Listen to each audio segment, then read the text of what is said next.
Magandang araw sa inyong lahat. Welcome to my YouTube channel Bisdak Reaction TV.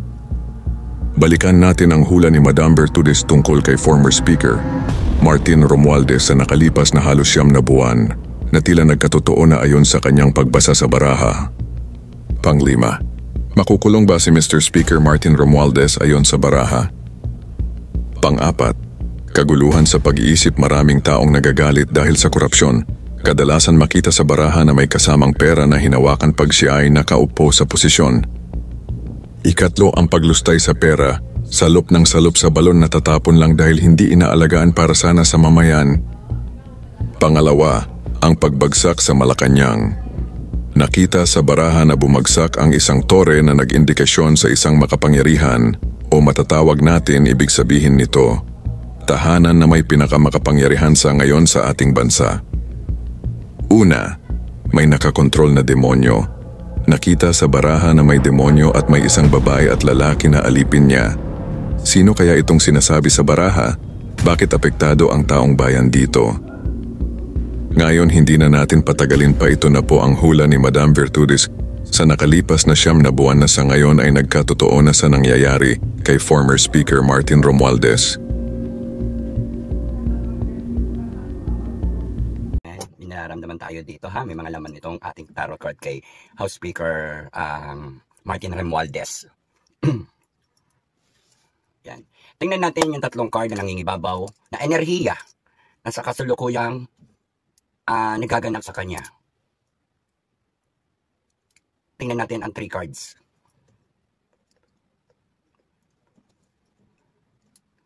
Left, gitna, and right. Okay.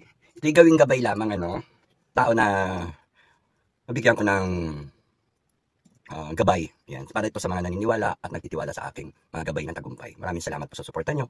At sa mga tumatawag sa akin dahil marami akong laging client, singit na naman to sa oras ko dahil para akong call center sa gabi. Yan. Thank you very much for watching. Tapusin nyo to.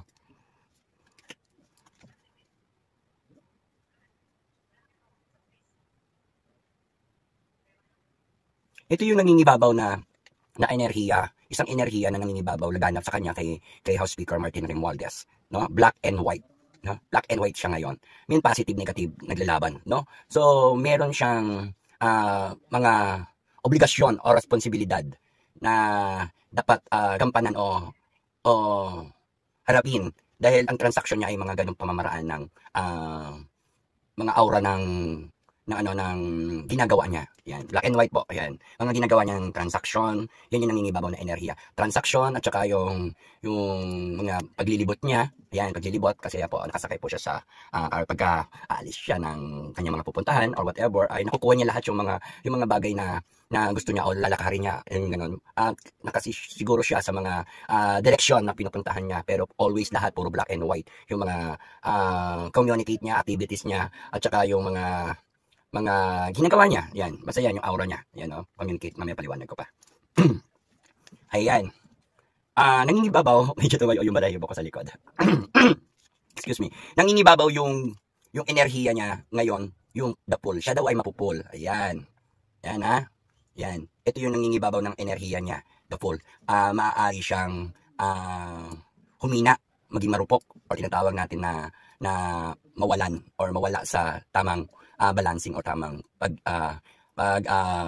pag-iisip ng mga mararaming mga bagay na iniisip niya, no? At sinasabi dito yung napol yung parang yung katangahan. Ayan, no? Kasi he's very exaggerated at saka for self-only interest, no? Yung sarili niyang interest, no? So yan, kung sinasabi ay matalino man daw ang matching na paglililangan din siya rin. Pero dito sinasabi kasi dito ay the pool, maaari siyang mahulog sa bangin or mahulog sa tulay or sa tubig or whatever na kung ibig sabihin na pool yung dahil sa katangahan niya or tinatawag natin na the pool, very excited, di niya na namamalayan, dire-diretso lang siya sa mga ginagawa niya, paglalakad niya o paglalakbay niya o doon sa karir niya na may halong exciting doon sa kanyang sariling interest. Subalit, meron dito ang hindi magandang hindi niya nalalaman, yung pagkabutas ng kanyang bulsa o tinatawag natin na unexpected problem niya. Yan, dadating sa kanya yung unexpected problem na meron siyang maaaring tinatawag natin nakawan, or nakaw, nakawan siya.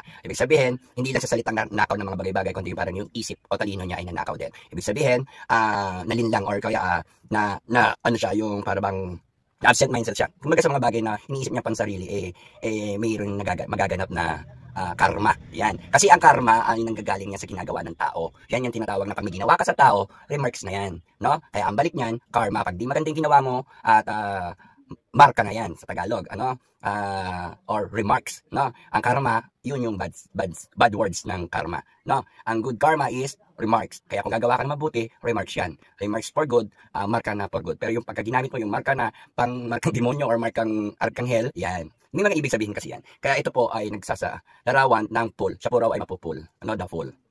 Yan. Mahuhulog, no? Or may katangahan, yun tinatawag, no? At saka, ang second energy, third energy niya is yung karakter niya is pamimigay. Yan. Mahilig siyang mamigay or tumulong or magbigay. Yan yung mga bagay na siya pa ang naghahatid or nagkukusang loob na mamigay or for give us anything na mga bagay-bagay. Yun yung moves naman nito. Ito yung sinasabi ng moves naman, no? So, ayan ang energy niya, no? Yung tinatrabaho niya, black and white. Tapos yung the fool, katangahan o paghulog o mahuhulog siya, no? Pamimigay, no? Or offer o pamimigay. Yan. Thank you very much sa lahat. Kayo na po ang bahalang umintindi niyan at ipinakikita ko sa inyo yung card at yung mga sinasabi ko. Kapulutan niyo yan ng idea. No? Maraming salamat. Kuha naman tayo ngayon ng 7th card para kay House Speaker Martin Romualdez. Okay? Yan. Thank you very much po sa mga tumatangkilik ng aking video. Maraming salamat po. Huwag niyo pong ako i-bash sapagkat nakakabase tayo palagi sa tarot card ko. Ano yung nilalabas ng tarot card? Yun na pinibigay ko sa inyong informasyon at saka yung aura, no? O mensahe din, no? Ayan, tingnan natin ha. 7 card para kay House Speaker Martin Romualdez. Ito yung hinaharap, mangyayari at kasalukuyang hinaharap o pangyayari, no? 1, 2, 3, 4, 5, 6, and 7.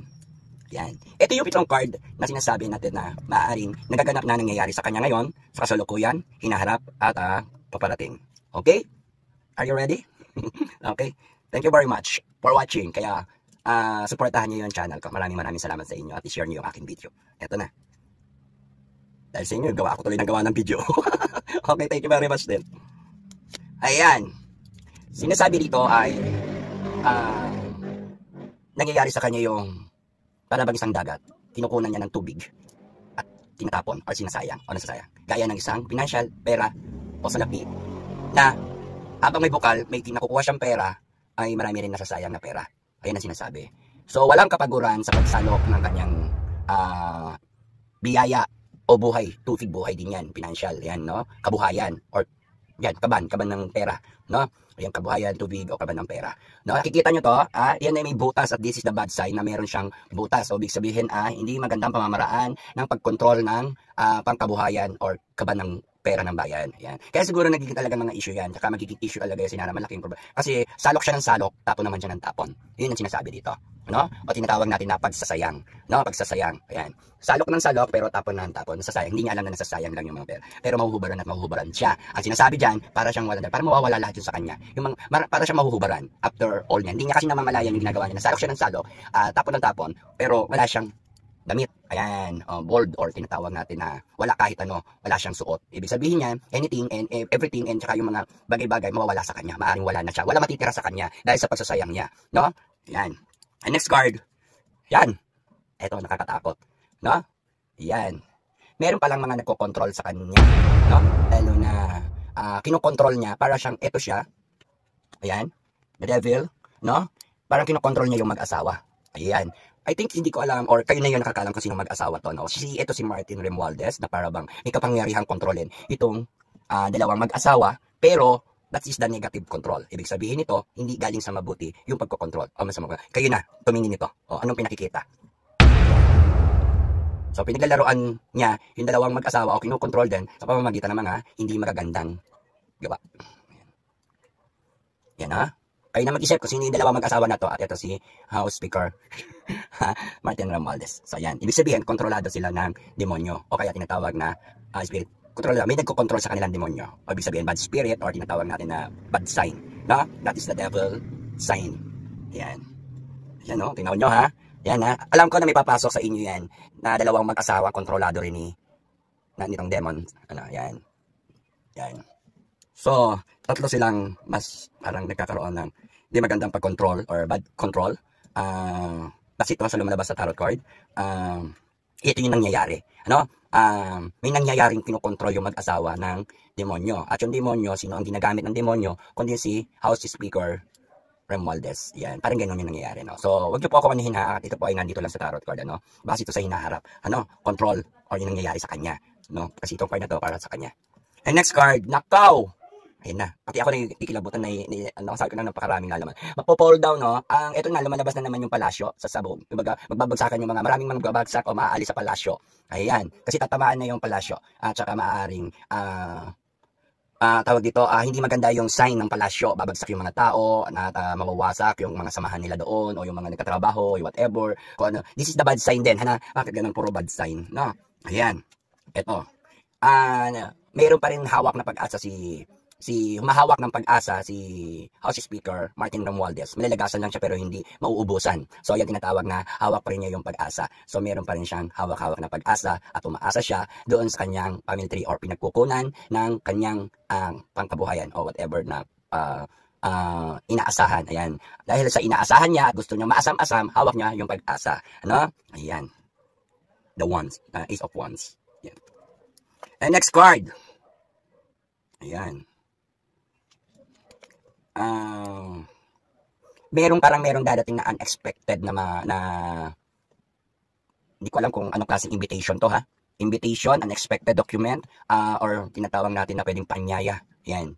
No? May dadating sa oras ng siya'y malulungkot or siya'y biglang may darating na panyaya. I don't know kung ito, pero ito ay involve lahat doon sa kanilang status or character doon sa pagiging House Speaker niya or tinatawag na katungkulan doon sa no? Parang may darating sa kanyang invitation or tinatawag na malaking invitation issue or I don't know kung baka sufwena or whatever na darating. Yan. No? At makakaramdam siya ng kalungkutan, makakaramdam na mag-isa siya, makakaramdam siya ng mga bagay-bagay na ini-expect niyang pwedeng mangyari sa kanya. Ayan po. Ano? Isang document, invitation, or tawag natin na warrant, subpoena, whatever. Ganun. Ayan. Ayan, padadalhan po siya. Ayan. Actually, meron na rin siya mga subpoenang natanggap. Hindi ko alam kung anong klase ito o anong cases. Pero hindi ako naninira ha. Hindi ako nag-ano. Kasi dito 1, 2, 3. So, para pang-apat sa mabigat na cases na harapin niya. Ayan. At tingnan niyo siya, nalulumbay na malungkot. Ayan. Ayan. So, bumabagal yung karir niya. Yung takbo ng karir niya ngayon bumabagal. Pero, nandun pa rin yung pag-asa niya na maharap siya sa competition of slow but surely doon sa kanyang ginagawa. No? So, ang karakter niya ay nag-slow habang nag-iisip siya. No? Tumatakbo habang nag-iisip. Ayan. Ito na yung the last card na masyado ng depression siya. Masyado ng 50-50 yung kanyang style kasi para siyang hinating buwan at araw. Stress, consumption, and full energy but not timing energy. Sira yung energy ng kanyang mga nangyayari. Tapos ang dami. Ito, yung the moon. Ang daming klase ng mga umaalulong sa kanya. Ayan, iba't ibang klase ng hayop o sounds ng tao or sounds ng mga nagkakagulo. Ayan. Kung makapapansin nyo, ito siya. Ayan, half moon, yan. So very stressed. Tingnan mo, hindi na lang niya pinapansin yung mga nagagalit sa kanya, iba't ibang klase, iba't ibang lahi, at iba't ibang mga uri, at iba't ibang mga alulong. So maraming maingay. So maririnig niyo yung mga ingayan ng kabilang side. Kaya dito, merong mga mahadlang sa kanya o hahadlang. Dahil sa tindi ng kanyang mga kaguluhang hinaharap or haharapin dahil dito maraming mga nagagalit. Ayan. Ayan na, iba't ibang uri ng mga nagagalit o ugali ng tao na dito ay nakalagay ay pero hayop. No? Ibig sabihin naman yan yung mga umaalulong, iba-ibang sound effect, iba-ibang on-air na sound effect ng from any person or any elements or any iba't ibang klase, iba't ibang uri at iba't ibang na galing sa galit. No? So ayan, magagalit. So ayan, kung makikita nyo, wala akong nakikita dito na for goods, no? Para yan. So nakakatakot yung mga card niya, nakakakilabot at saka may nagkokontrol ng demonyo. Ayan talaga yung topic dito, no? Na parang yung mas higher energy. Pati yung Malacanang nandito, magda-down, babagsak. Ayan. So, ayan, kakatakot pag gusto ng pera. Oh, salok ng salok hanggat may tubig ang balon. At tinatapon lang, o natatapon lang. No? Ayan. Tapos kaguluhan. Ayan, kaguluhan yan. Ano? Maraming mga malulong, maraming mga hindi ko maintindihan yung mga malalalim na mga pinaglalaban ng mga taong bayan para sa kanya. I don't know kung whatever kasi that is the politics style or that is the politics system and that is the medyo madugong labanan akong nakikita. Okay, dito na tayo sa 5 katanungan. Makukulong ba? Ayan, kulong talaga agad. Ayan, makukulong ba si House Speaker Martin Romualdez? So, tingnan natin sa card kung makukulong ba siya or mananagot, no? Kasi may nagtanong na makukulong ba si House Speaker Martin Romualdez? Yan. So, tingnan natin kung makukulong nga ba siya. Ayan, tingnan natin yung card. Dito kasi makakaramdam siya ng pagod. Parang inabangan niya o tinitingnan niya yung pinaghirapan niya sa palagay niya pinaghirapan niya o sa alam niyang pinaghirapan niya na ang dami niya tinanim pero hindi niya alam kung for goods lahat yung kanyang inubsan kasi hindi niya lahat ma-fertilize yung mga itinanim niya. So umaasa siya kahit nahihirapan siya kung mapapagod siya, no? Pero kung tinatanong natin kung makukulong siya, as in hindi na magbabago kasi yung life niya. So parang magiging mahirap yung kalagayan niya, no? So makatuwid, maaari nga siyang makulong. Pero mayroon akong nakikitang 50-50, no? Nawa na maano niya, maisip niya yung sarili niya, no? Dahil dito 50-50 yung makulong siya. Or di ko alam kung baka mag-sacrifice ba siya. Meron ako kasi nakakita na nakalagay sa ulo niya. Na ganun, no?